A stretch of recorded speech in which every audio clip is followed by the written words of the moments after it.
নমস্কার বন্ধুরা, আমি ইঞ্জিনিয়ার রণদীপ চক্রবর্তী। আপনারা দেখছেন বাস্তুকার। আজকে যে জিনিসটা আমি আলোচনা করব সেটা হলো আমাদের কিন্তু সবসময় কাজে লাগবে যখন আমরা প্র্যাকটিক্যালি কাজ করব। বিশেষ করে যখন আমরা এস্টিমেট করবো বা কোনো লোককে বলে দিতে হবে আমাদের যে কতখানি তার ছাদ ঢালাইয়ের জন্য বা তার একটা বিম করার জন্য বা কোনো কনস্ট্রাকশন করার জন্য রিইনফোর্সমেন্ট লাগছে, অর্থাৎ কত কেজি রড তাকে কিনতে হবে দোকান থেকে, সেটা কিন্তু আমরা যখন এস্টিমেটের মাধ্যমে করবো, সেটা করতে গিয়ে আমাদের একটা গুরুত্বপূর্ণ জিনিস জানতে হয়, সেটা হলো রডের ওজন কত। আমরা জানি আমরা কাজের ক্ষেত্রে বিভিন্ন ডায়ামিটারের রড ইউজ করি, যেমন 5 mm থেকে শুরু করে স্ট্যান্ডার্ডভাবে বলতে গেলে 25 mm অবধি মোটামুটি কনস্ট্রাকশনাল কাজের জন্য ইউজ হয়। 5, 6, 8, 10, 12, 16, 18, 20, 22, 25। তো এই যে রডের ওজনগুলো আমরা কিন্তু যখন এস্টিমেট করি আমাদের এগুলো সবকটা মনে রাখতে হয়। এখন সমস্যা দেখা যায় কোথায়, যারা খুব বেশি এস্টিমেট করি তাদের তো এগুলো অটোমেটিক্যালি মুখস্থ হয়েই থাকে, কিন্তু যারা এস্টিমেট খুব বেশি করি না তাদের কিন্তু এই রডের ওজনগুলো মনে রাখা খুব কষ্টকর হয়ে যায়।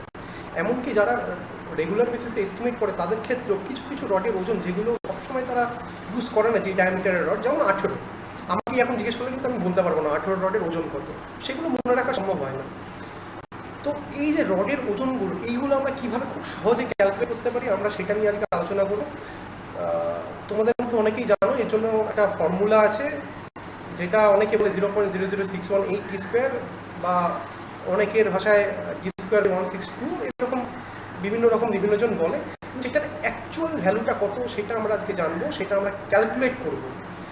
আমি একটা জিনিসে খুব বিশ্বাস করি, ইঞ্জিনিয়ারিং সাবজেক্টে কিন্তু প্র্যাকটিক্যাল অ্যাপ্লিকেবিলিটি আছে সবসময়, তাই জন্য মুখস্থ বিদ্যা ছেড়ে আমাদের এমন কিছু করা উচিত যেটা কনসেপ্ট আমাদের তৈরি করতে পারবে, এবং পরবর্তীকালে আমরা সেই কনসেপ্টটাকে শুধুমাত্র ব্যবহার করে সমস্ত যে প্রবলেম আছে সেগুলোকে সলভ করতে পারবো। তো আজকে আমি যেটা মূলত আলোচনা করব, এই যে রডের ওজন বের করার, মানে রডের ডায়ামিটার যদি জানি আমরা মিলিমিটারে, তার থেকে কীভাবে আমরা রডের ওজন বের করবো, তার যে ফর্মুলাটা, সেই ফর্মুলাটা কীভাবে ডিরাইভ করতে হয়। তো দেখা যাক আজকে কীভাবে আমরা এই ফর্মুলাটাকে ডেরিভেশন করব।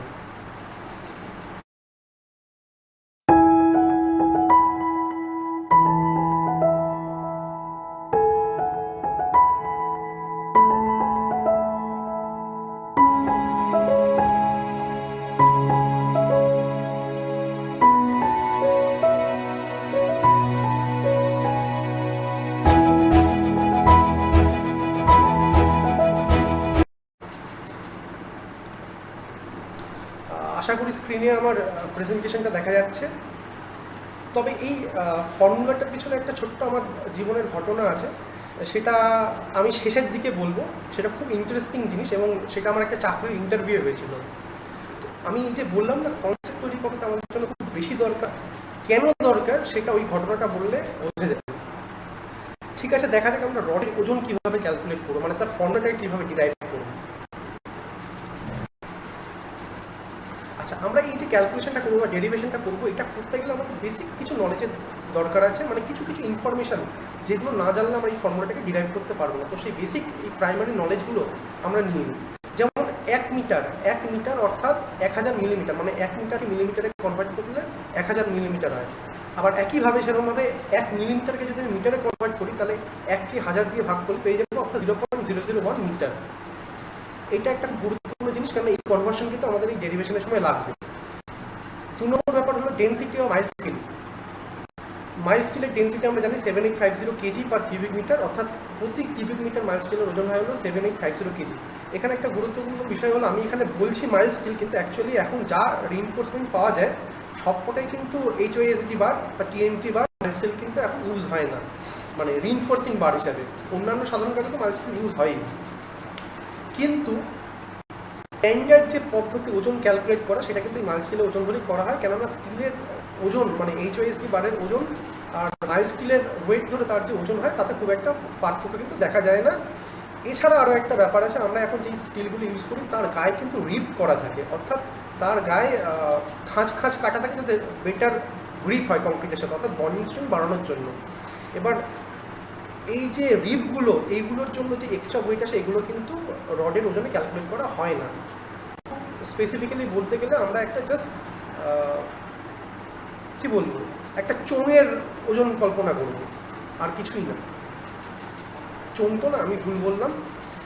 এটা হবে হলো অ্যাকচুয়ালি একটা সার্কুলার প্রিজম। তো দেখা যাক নেক্সট কি আছে। নেক্সট আছে হলো নোটেশন। নোটেশন মানে এইটার সিম্বল দিয়ে আমি কোনো কিছু বোঝানোর চেষ্টা করছি। এখানে দেখা যাচ্ছে ডি লেখা আছে। ডি মানে হলো dia of reinforcing bar in millimetre. মানে ডি কথাটার মানে হলো যেই রড ইউজ করা হচ্ছে তার ডায়ামিটার মিলিমিটারে। ডিএমএম এখানে পরে লেখা আছে শর্টে, মানে ডি, আর তারপরে লেখা আছে হলো সাফিক্সে সাবস্ক্রিপ্ট করে লেখা আছে এমএম। এমএম এই যে সাবস্ক্রিপ্ট করে লেখা আছে এটা একটা সিম্বল হিসেবে এখানে ইউজ হয়েছে, মানে ডায়ামিটারটা মিলিমিটারে দেওয়া হয়েছে এইটুকু বোঝানোর জন্য।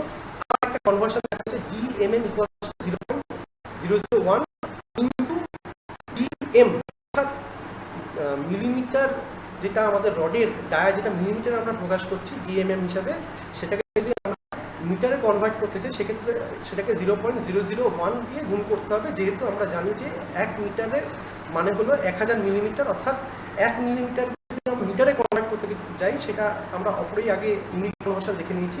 1 মিলিমিটারকে মিটারে কনভার্ট করতে গেলে তাকে 0.001 দিয়ে গুণ করতে হয়। সেই জন্য ডি মিলিমিটার মানে হলো 0.001 ইন্টু ডি মিটার বা 0.00 সরি। এবার আমরা আসল ডেরিভেশনটা দেখব। ধরা যাক একটা 1 মিটার লম্বা রডের বার আছে যার ডায়ামিটার ডিএম। রডটার লেন্থ হলো 1 মিটার এবং তার ডায়ামিটার হলো ডি মিলিমিটার। ডি মিলিমিটার এখানে ধরার উদ্দেশ্য হলো আমাদের ডায়ামিটারটা যে কোনো কিছু হতে পারে, তো আমরা একটা স্ট্যান্ডার্ডাইজ ফর্মুলা সেটাকে কনভার্ট করবো, মানে ডিটাকে ভ্যারিয়েবল রেখে দেবো, যেখানে আমি ডি এর জায়গায় যে কোনো একটা মান দিয়ে দিলে অটোমেটিক্যালি ক্যালকুলেশনটা হয়ে যাবে।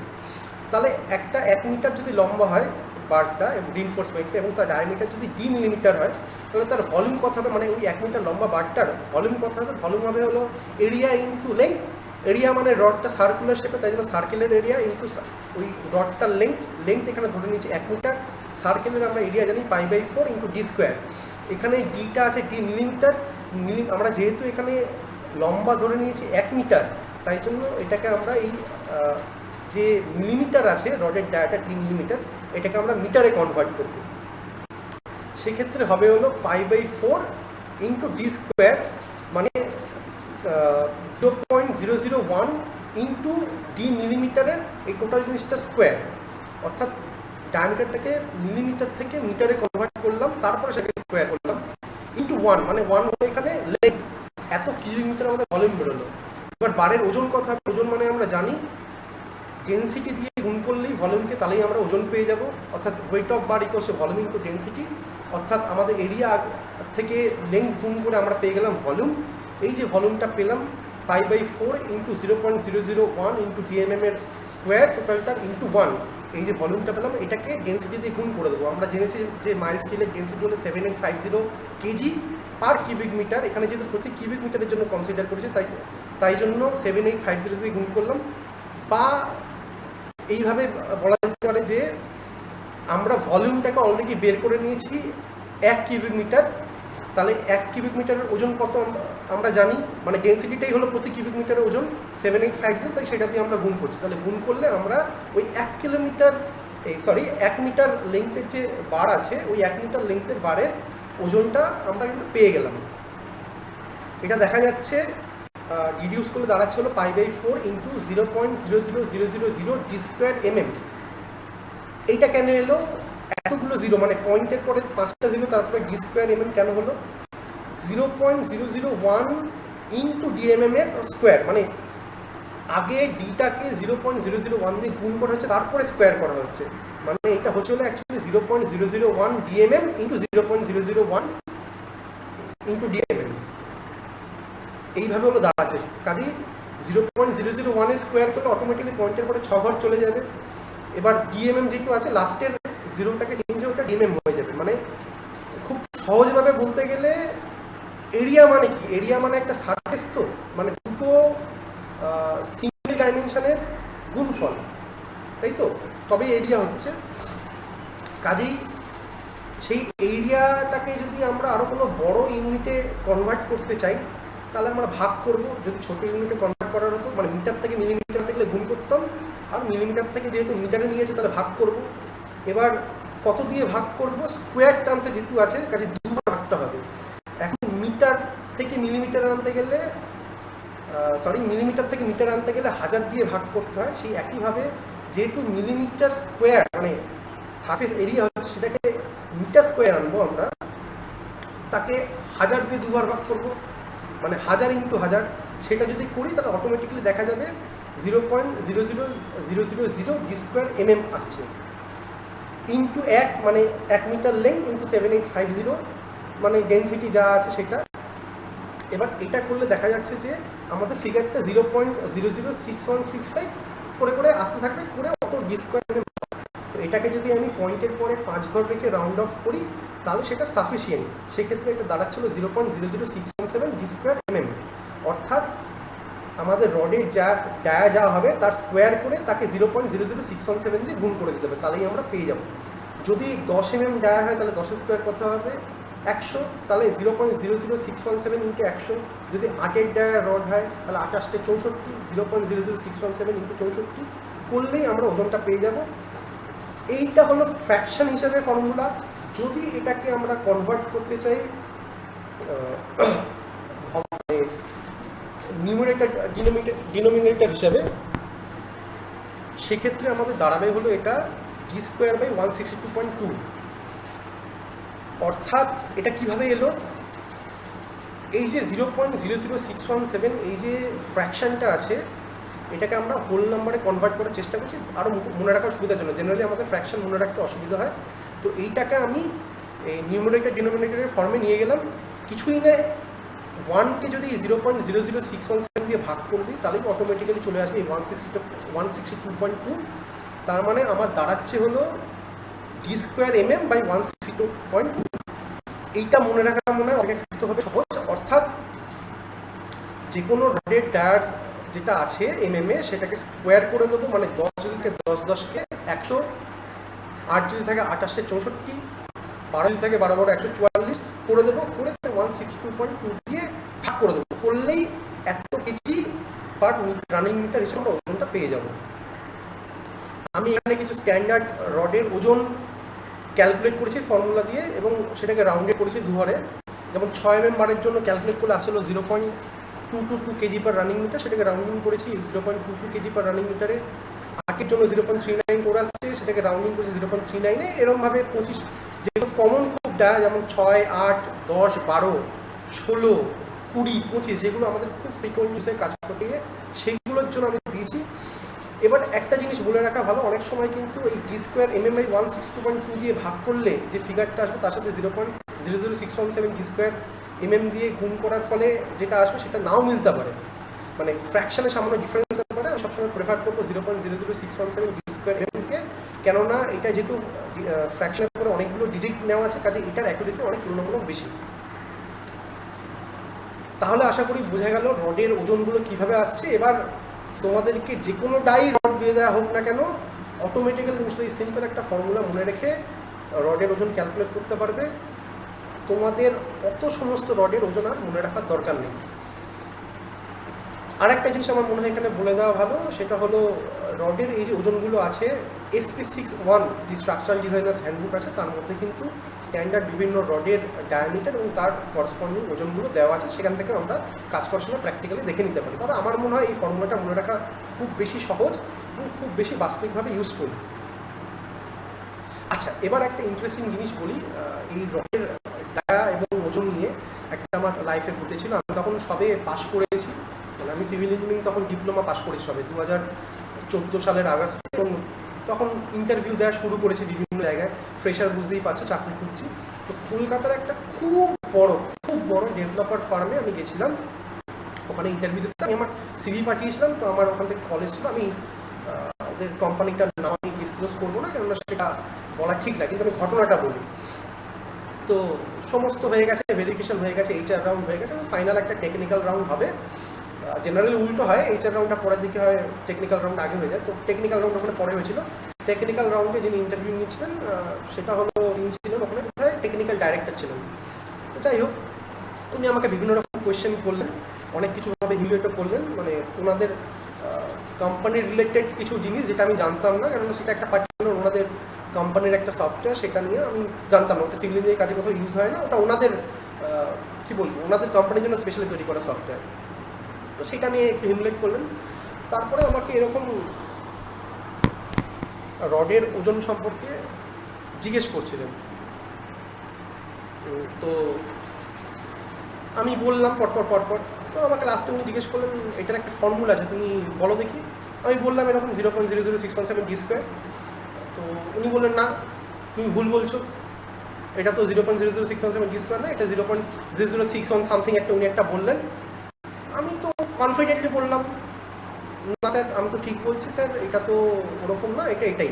বলছে না তুমি ঠিক বলছো, তুমি ভুল বলছো। আমি তো একদম স্ট্রিক্ট আমার জায়গায়, কিছুতেই নড়বো না, কেননা আমার মধ্যে তখন ওই একটু গোয়ার ব্যাপার ছিল, এখনও আছে। তো উনি কী করলেন, উনি ওনার যে সিনিয়র ইঞ্জিনিয়ার ওখানে ছিলেন একজন ম্যাডাম, ওনাকে ডাকলেন। তো ওনাকে ডাকলেন, আমি তখন বুঝলাম যে এবার একটু জিনিসটা বাজের দিকে যাচ্ছে। তো আমি দেখলাম আমার একটাই ফাইনাল সুযোগ আছে কিছু করে দেখানো। তো আমি ওনাকে তখন সঙ্গে সঙ্গে বললাম ওই টেকনিক্যাল ডাইরেক্টরকে যে ঠিক আছে স্যার, আমি ডিরাইভ করে দেখাতে পারি। তখন ম্যাডামকে ওই টেকনিক্যাল ডাইরেক্টর জিজ্ঞেস করুন, দেখো এরকম বলছে রডের ওজন এরকম হবে বলছে ফর্মুলা। তো আমি তখন আবার জোর দিয়ে বললাম স্যার আমি ডিরাইভ করে দেখাচ্ছি, আমাকে একটা পেন আর পেপার দিন। পেন আমার পকেটেই ছিল, বললাম একটা পেপার ওনারা ওখান থেকে দিলেন। তো ম্যাডাম বললেন ঠিক আছে, ও তো ডিরাইভ করে দেখাচ্ছেই বললো, দেখাক না। তো আমি ওখানে কাগজে বসে সামনাসামনি কিছুক্ষণের মধ্যে এই ডেরিভেশনটা করে দেখিয়ে দিলাম। তারপরে মানে ওখানে একটা হলো যে না আমি ঠিক ছিলাম। তো যাই হোক, তার পরবর্তীকালে আমার ওখান থেকে কল আসে, আমি ওখানে চাকরি পেয়েছিলাম।